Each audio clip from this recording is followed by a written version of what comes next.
শায়খ আহমদুল্লাহ, আপনারা অনেকেই তাকে ইসলামিক স্কলার হিসেবে চিনেন, অনেকেই তাকে ইসলামিক বক্তা হিসেবে চিনেন, আবার অনেকেই তার প্রতিষ্ঠিত যে আসুন্নাহ ফাউন্ডেশন আছেন সেই ফাউন্ডেশনের কার্যক্রম থেকে তার বিভিন্ন কার্যক্রম দেখেন এবং সেই থেকে তাকে জানেন।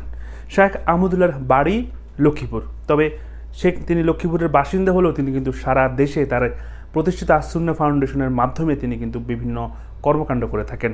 সর্বশেষ যে বৈষম্য বিরোধী আন্দোলন হয়েছে সেই বৈষম্য বিরোধী আন্দোলনে তিনি প্রথমে 5 কোটি এবং পরবর্তীতে আরও 5 কোটি টাকা ডোনেশন করেছেন। শুধু এটাই নয়, বর্তমানে যে বন্যা পরিস্থিতি বাংলাদেশের অবনতি হচ্ছে তিনি সেখানে সর্বোচ্চ সহযোগিতা করার আশ্বাস প্রদান করেছেন।